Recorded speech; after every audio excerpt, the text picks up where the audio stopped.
right, here we are at Miller High Life Brazilian Jiu-Jitsu, and I'm here with Keith Fasching, and we're going to demonstrate a technique that my dear friend Randy Manning, with whom I trained with Professor Kirk Gibson, and he asked me to demonstrate the no-gi baseball choke. On your back, please, sir. The setup I like to show is from, if you could please angle this here, is from one of the best defensive positions underneath side control. Keith has a good position. It makes it hard for me to get heavy here.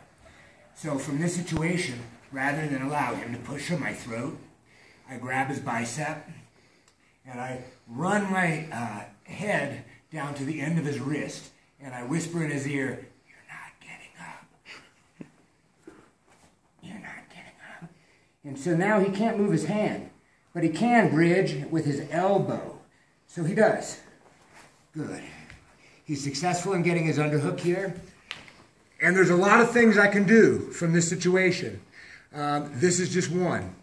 He's kind of up high on his side and his underhook is deep. So I'm in an emergency situation here. So I turn my hip over and I make flat-footed base with my north side foot. I lift up his head and I walk. As long as I'm walking and I'm lifting his head, it becomes very difficult for him to bridge. But if I forget either one of those things, Keith will get up.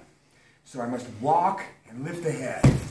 While I do, I bring my arm in because there's a channel right next to his collarbone where my arm can slide up. So from here, I take a step here and I switch to belly down. And I pop up. And now here's where I shave his arm. I strike. I connect my hands. I drop my elbow and I bring his head up. Okay, one more time. Here we are in a very common defensive situation for Mr. Fasching, and a very common side control for me. He makes a little pressure here. I grab his bicep, I slide it down, and I pin his hand down. He can't, can you move your hand, Keith? No, he cannot. But he can bridge and move his elbow. So he does. He gets his underhook. I immediately switch my hips. If you're walking and I'm lifting his head, I shrink, I pop up, and I finish. Thank you, sir. Again, there are many options to counter the bottom man's underhook. This is just one, and this was a request of my friend Randy Manning. I hope you enjoyed it. Thank you very much.